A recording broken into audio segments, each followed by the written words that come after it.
Wahai Ali, mandikanlah jenazah Rasulullah, karena sesungguhnya seruan suara yang pertama adalah iblis, karena ia dengki kepada Nabi Muhammad SAW. Assalamualaikum warahmatullahi wabarakatuh.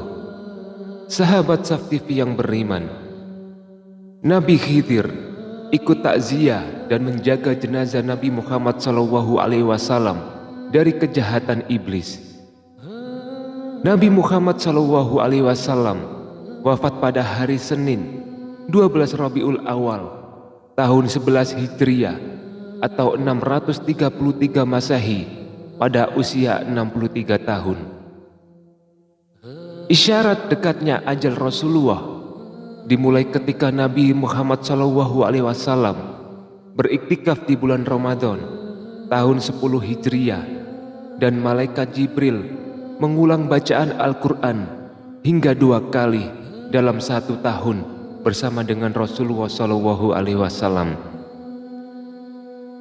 Kemudian di Padang Arafah saat melaksanakan haji wada sebagai pertanda bahwa umur Rasulullah hidup di dunia ini tidak akan lama lagi, Rasulullah SAW bersabda, "Aku tidak tahu pasti, barangkali setelah tahunku ini, aku tidak akan bertemu lagi dengan kalian di tempat wukuf ini untuk selamanya." Selanjutnya, Rasulullah kemudian beranjak menuju mimbar seraya bersabda, "Sesungguhnya aku yang mendahului kalian, dan sesungguhnya aku akan menjadi saksi terhadap kalian. Demi Allah, sungguh saat ini aku sedang melihat liang kuburku kepadaku telah diserahkan kunci-kunci kebendaraan bumi, dan demi Allah, aku tidak akan mengkhawatirkan kalian akan musyrik setelahku. Akan tetapi yang kutakutkan kalian akan berlomba-lomba mendapatkan kunci-kunci itu." Hadis riwayat Bukhari dan Muslim. Ibnu Mas'ud radhiyallahu an berkata, ketika ajal Rasulullah SAW telah dekat, Rasulullah mengumpulkan kami di rumah Aisyah radhiyallahu an. Kemudian Rasulullah memandang kami sambil berlinang air matanya, lalu bersabda, "Marhaban minkum, semoga Allah memanjangkan umur kamu semua. Semoga Allah menyayangi, menolong, dan memberikan petunjuk kepada kamu. Aku berwasiat kepada kamu agar bertakwa kepada Allah. Sesungguhnya aku adalah sebagai pemberi peringatan untuk kamu. Janganlah kamu berlaku sombong kepada Allah." Allah Subhanahu wa Ta'ala berfirman, "Negeri akhirat itu kami jadikan bagi orang-orang yang tidak menyombongkan diri dan tidak melakukan kerusakan pada bumi, dan kesudahan yang baik itu bagi orang-orang yang bertakwa." Quran Surat Al-Qasas ayat 83. Kemudian kami bertanya, "Bila ajal engkau ya Rasulullah?" Rasulullah pun menjawab, "Ajalku telah hampir dan akan pindah ke hadirat Allah, ke Sidratul Muntaha dan ke Jannatul Ma'wah serta ke Arsilah." Kami bertanya lagi, "Siapakah yang akan memandikan engkau ya Rasulullah?" Rasulullah pun menjawab, "Salah seorang ahli bait." Kami bertanya, "Bagaimana nanti kami mengkafani engkau ya Rasulullah?" Rasulullah pun menjawab, "Dengan bajuku ini atau pakaian Yamaniyah." Kami pun bertanya, "Siapakah yang mensolatkan Rasulullah di antara kami?" Kami menangis dan Rasulullah pun turut menangis. Kemudian Rasulullah SAW bersabda, "Tenanglah, semoga Allah mengampuni kamu semua." Apabila kamu semua telah memandikan dan mengkafaniku, maka letakkanlah aku di atas tempat tidurku di dalam rumahku ini, di tepi liang lahat kuburku. Kemudian keluarlah kamu semua dari sisiku. Maka yang pertama-tama yang mensolatkan aku adalah sahabatku Jibril alaihi salam, kemudian Mikail, kemudian Israfil, kemudian malaikat Israel beserta bala tentaranya. Kemudian masuklah kamu dengan sebaik-baiknya, dan hendaklah yang mulai mensolatkan aku adalah kaum lelaki dari pihak keluargaku, kemudian wanita-wanitanya, dan kemudian kalian semua.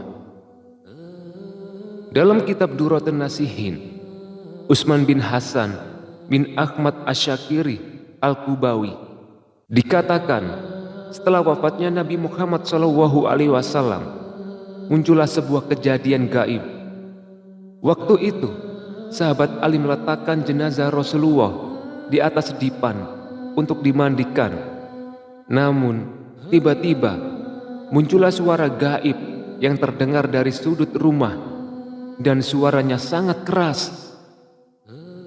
Janganlah kalian memandikan Muhammad, sebab dia suci dan mensucikan.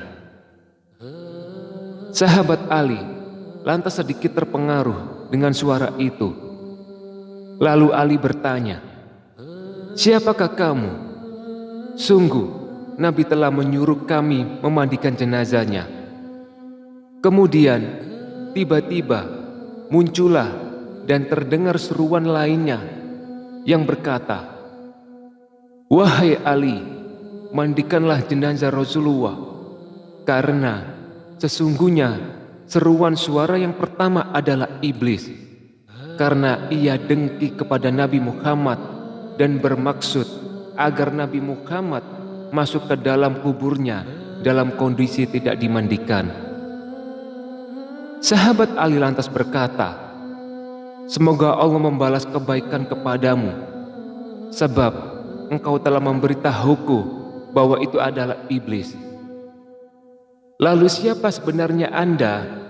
tanya sahabat Ali. Seruan kedua menjawab, "Aku adalah Nabi Khidir. Aku menghadiri jenazah Nabi Muhammad SAW." Ternyata Nabi Khidir alaihi salam ketika itu ikut bertakziah atas wafatnya Rasulullah SAW. Di waktu itu pula iblis datang membujuk sahabat Ali agar tidak usah memandikan jenazah Rasulullah. Namun atas petunjuk Nabi Khidir alaihi salam, akhirnya sahabat Ali mantap untuk memandikan jenazah Rasulullah SAW. Sahabat Ali lantas memandikan jenazah Rasulullah, sedangkan Al-Fadl Ibnu Abbas dan Usama bin Zaid mengguyurkan air, sementara malaikat Jibril membawa obat pengawet dari surga. Setelah jenazah Rasulullah telah dimandikan, dikafani dan disolati, barulah jenazah Rasulullah disemayamkan ke liang kubur. Jenazah Rasulullah SAW dimakamkan di kamar Sayyidina Aisyah. Kemudian Sayyidina Aisyah berdiri di atas kubur Nabi Muhammad SAW dan berkata, "Wahai orang yang tidak pernah memakai sutra dan tidak pernah tidur di atas kasur yang empuk. Wahai orang yang keluar dari dunia sedangkan perutnya tidak pernah kenyang dengan roti gandum. Wahai orang yang lebih suka tikar daripada ranjang. Dan wahai orang yang tidak pernah tidur sepanjang malam karena takut kepada neraka."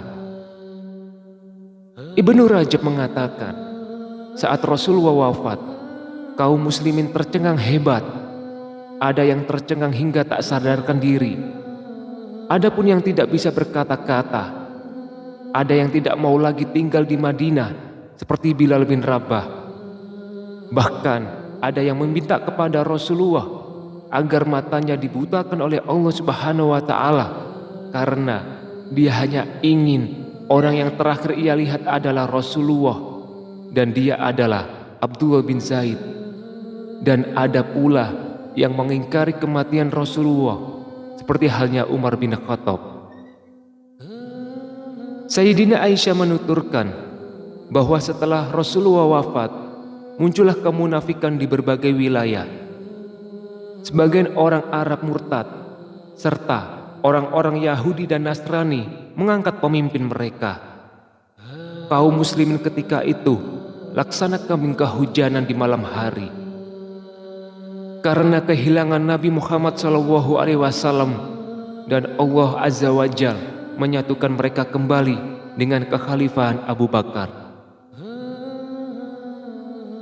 Rasulullah SAW bukan hanya membuat sedih keluarga dan seluruh kaum muslimin, namun seluruh alam dan seisinya juga ikut sedih dengan sosok Rasulullah SAW yang sangat lemah lembut, berakhlak mulia.